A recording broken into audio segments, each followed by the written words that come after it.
Hello friends, this is Neetu Sharma and welcome to Neetu education world. कैसे हैं आप? आई होप सब अच्छे ही होंगे। तो आज हम डिस्कस करने वाले हैं रीड सिलेबस, जिसमें हम ईवीएस का पार्ट डिस्कस करेंगे। इससे पहले वाले वीडियोस में सीडीपी और मैथ ऑलरेडी डिस्कस कर चुकी हूँ। अगर आपने वो वीडियोस नहीं देखे हैं तो please go and watch, description box में उनके लिंक हैं। तो without wasting our time, let's start the video. This could all be over. We're not okay. Shattered glass everywhere. Tears of rage. Waiting for the rain. ये syllabus हैं जो लोग 1 to 5th के teachers होने वाले हैं, बनने वाले हैं, तो उनको कौन कौन सा सिलेबस कवर करना है, उसमें से हम आज ईवीएस पार्ट डिस्कस करेंगे। ईवीएस पार्ट भी 30 मार्क्स का आता है, 30 ही क्वेश्चन आते हैं, पर कंटेंट क्या क्या उसमें शामिल किया गया है वो हम देखने वाले हैं। तो सबसे पहले है हमारे पास फैमिली में हमारे क्या क्या टॉपिक आएंगे ये देख लेते हैं हम। फैमिली में हमारे पर्सनल रिलेशनशिप, न्यूक्लियर और joint family, means nuclear family कौन सी होती हैं, ज्वाइंट फैमिलीज क्या होती हैं, आपके अपने फैमिली के लोगों से क्या रिलेशन है। जैसे इस टाइप के क्वेश्चन नहीं होते कि आपके मम्मी के भाई के पापा या फिर आपके वो क्या लगते हैं, इस टाइप के क्वेश्चन इसमें पूछे जाते हैं। उसके बाद सोशल एब्यूज़ में आपके जैसे चाइल्ड मैरिज हो गई, डॉवरी सिस्टम हो गया, या फिर चाइल्ड लेबर हो गया, मीन्स जो भी आपकी सोसाइटी में कुप्रथाएं हैं उनके बारे में, ड्रग एडिक्शन हो गया, स्मोकिंग हो गया, और इनके आपकी पर्सनल, सोशल और इकोनॉमिकल लाइफ पे क्या इफ़ेक्ट्स पड़ते हैं। बैड इफ़ेक्ट्स ऑब्वियसली, अच्छे इफ़ेक्ट्स तो होंगे नहीं, तो उनके बारे में क्वेश्चन पूछे जाते हैं। सेकंड है क्लॉथ एंड हैबिट्स। अब क्लॉथ और हैबिट्स में क्या होता है कि आप कौन से विंटर सीजन में, सॉरी विंटर नहीं, कौन से सीजन में आप कौन से कपड़े पहनोगे। जैसे विंटर में आप वुलन पहनोगे, समर में आप कॉटन पहनोगे। इसी तरह आपके इनके maintenance of clothes at home, घर पे कपड़ों को कैसे मेंटेन करोगे, मीन्स कौन से कपड़ों को किस तरह से आप मेंटेन कर सकते हो। जैसे वुलन होता है तो वुलन को आप उसमें सरफ में वॉश ना करके किसी ऐसे लिक्विड में वॉश करते हो जिससे कि उनके रेशे ना टूटें, है ना। तो या फिर उनको कैसे आप मेंटेन करके रखते हो। उसके बाद है आपके पास हैंडलूम और पावरलूम के बारे में क्वेश्चन पूछे जाते हैं। उसके बाद है habitat of living beings, mean जितनी भी लिविंग बींग्स हैं वो चाहे आपके प्लांट्स हों, एनिमल्स हों, या हम ह्यूमन बींग्स हों, तो उनकी हैबिटेट्स क्या हैं उसके बारे में। हैबिटेट्स होते हैं आवास स्थान अलग अलग तरह के। फिर वेरियस टाइप ऑफ हाउसेज। अब हाउसेज के आपने भी बहुत अलग अलग टाइप पढ़े होंगे। जैसे असम में वो बैम्बू पाइप्स होते हैं, उनके ऊपर घर बनाते हैं। जब हमारे लद्दाख में है, पत्थरों का वो ढांचा बना के उसके ऊपर घर बनाते हैं। और जैसे कि राजस्थान में है तो राजस्थान में वो झोपड़ियाँ बनाते हैं और उसको मिट्टी से लीपते हैं, ताकि गोबर और मिट्टी से, ताकि कीट के इंसेक्ट से दूर रखा जा सके। तो ये अलग अलग टाइप घर के बारे में। उसके बाद है cleanliness of house and neighbouring area, तो आप अपने घर की और अपने आसपास की सफाई कैसे रखते हो उसके बारे में। Different type of materials for building houses, तो आप जैसे घर बनाते हो तो उसमें कौन कौन से टाइप के मटेरियल्स यूज करते हो उसके बारे में है।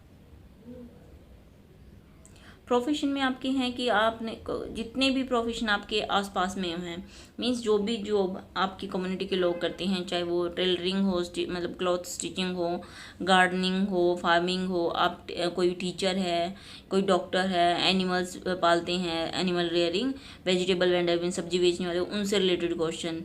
लघु उद्योग क्या हैं उनके बारे में question. Major industries of Rajasthan, तो ऑब्वियसली अगर ये स्टेट गवर्नमेंट का पेपर है तो राजस्थान से रिलेटेड तो क्वेश्चन बनेंगे ही बनेंगे। तो राजस्थान में मेजर इंडस्ट्रीज कौन सी हैं, कंज्यूमर प्रोटेक्शन की हमें क्या ज़रूरत थी उसके बारे में क्वेश्चन। फिर हमारी जो कोऑपरेटिव सोसाइटीज़ हैं वो कौन सी हैं, कैसे हैं, उनके बारे में। लास्ट बात है हमारे पास पब्लिक प्लेसेस में कौन कौन से आएंगे। जैसे स्कूल्स हो गए, हॉस्पिटल्स हो गए, आपकी बस स्टैंड, रेलवे स्टेशन, या पब्लिक प्रॉपर्टीज़ जो भी हैं वो सारी आपकी पब्लिक प्लेसेस और इंस्टीट्यूशन में आती हैं। जैसे कि स्ट्रीट लाइट हैं, रोड हैं, बसेस हैं, ट्रेन हैं, पब्लिक बिल्डिंग्स हैं, वो सारी। आप इलेक्ट्रिसिटी और वाटर को कैसे वेस्ट से रोकते हो, या कैसे एम्प्लॉयमेंट पॉलिसीज़ क्या हैं गवर्नमेंट की उसके बारे में। जनरल इन्फॉर्मेशन अबाउट पंचायत और आपकी जो भी लेजिस्लेटिव असेंबली है और पार्लियामेंट, उसकी जनरल इन्फॉर्मेशन। लास्ट है आपके पास और कल्चर एंड सिविलाइजेशन, तो इसमें जैसे कि जो भी फेयर और फेस्टिवल्स होते हैं, तो ये राजस्थान की संस्कृति के बारे में ही ज़्यादा हैं। ऐसे नेशनल भी पूछे जा सकते हैं और आई थिंक पूछे भी जाते हैं, लेकिन मेनली राजस्थान के बारे में ही पूछे जाते हैं। जैसे वहाँ पे पुष्कर का मेला लगता है, एक पशु मेला लगता है, और जैसे वहाँ पे गणगौर मनाई जाती है, तो वहाँ की डिफरेंट फेस्टिवल और फेयर्स के बारे में। उसके बाद है नेशनल फेस्टिवल्स और ड्रेसेस, नेशनल ड्रेसेस कौन सी हैं, नेशनल फूड हैबिट्स कौन सी हैं, आर्ट और क्राफ्ट ऑफ राजस्थान, राजस्थान के आर्ट और क्राफ्ट के बारे में। फिर टूरिस्ट प्लेस ऑफ राजस्थान, तो राजस्थान में कौन कौन से फेमस टूरिस्ट प्लेस हैं। उसके बाद है ग्रेट पर्सनैलिटीज़ ऑफ राजस्थान, तो ये भी राजस्थान के बारे में है कि वहाँ पे कौन कौन सी ग्रेट पर्सनैलिटीज़ मतलब पहले हुई हैं। उसके बाद है हमारे पास ट्रांसपोर्ट एंड कम्युनिकेशन, तो मीन्स ट्रांसपोर्ट और कम्युनिकेशन के क्या क्या साधन है हमारे पास, जैसे कि rules for pedestrian and transport, means कि आपके लिए जो लोग पैदल चलते हैं उनके लिए क्या रूल्स हैं, ट्रांसपोर्टेशन के क्या रूल हैं, इफ़ेक्टिव वेज कौन से हैं कम्युनिकेशंस के इन लाइफस्टाइल। फिर पर्सनल हाइजीन, जैसे एक्सटर्नल पार्ट ऑफ बॉडी और इंटरनल पार्ट ऑफ बॉडी, तो दोनों के बारे में जनरल इन्फॉर्मेशन, उनकी क्लीनिनेस के बारे में। फिर बैलेंस डाइट क्या है, उसकी इंपॉर्टेंस क्या है, यहाँ पे आपको दे रखा है। उसके बाद है कॉमन डिजीज़ कौन कौन सी, जैसे कि आपकी एनीमिया हो गई, फ्लोरोसिस हो गई, मलेरिया हो गई, डेंगू हो गई या मीथामोग्लोबिन हो गई, इन सारे डिजीज़ के बारे में और उनके कॉजेज़ क्या हैं, कारण क्या हैं और उनको कैसे आप प्रिवेंट कर सकते हो उसके बारे में। उसके बाद आपके पास पल्स पोलियो कैंपेन के बारे में भी क्वेश्चन पूछे जाते हैं। देन टॉपिक है लिविंग बींग्स। अब लिविंग बींग्स में क्या है, जैसे level of organism and plants and animals, means animals में, प्लांट्स में क्या है ऑर्गेनिज्म का लेवल, डाइवर्सिटी क्या है लिविंग ऑर्गेनिज्म में, स्टेट्स, अलग अलग स्टेट्स के कौन से फ्लावर हैं, जैसे किसी स्टेट में कौन सा फ्लावर होता है, या नेशनल फ्लावर जैसे हमारा लोटस है। उसी तरह नेशनल ट्रीज, जैसे हरियाणा में आपके बरगद है।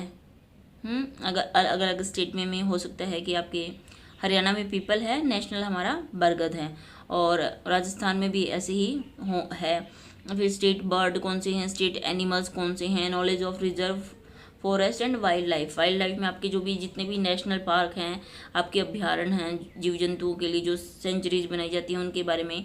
टाइगर रिजर्व जैसे कि गिर में है आपका, और बंगाल में भी है एक जगह पे। फिर आपका जैसे वो एक सिंगा वाला होता है ना, क्या नाम है उसका,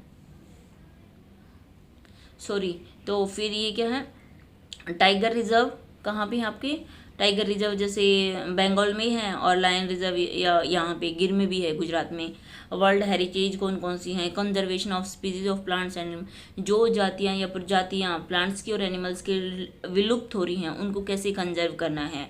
knowledge of kharif and rabi crops, means फसलों में, कि जैसे कि खरीफ आपके गर्मी में होती है, रबी आपके सर्दी में होती हैं, तो कौन सी फसलें हैं जो गर्मियों में उगाई जाती है, कौन सी आपकी सर्दियों में उगाई जाती है, इस तरह से क्वेश्चन पूछे जाते हैं।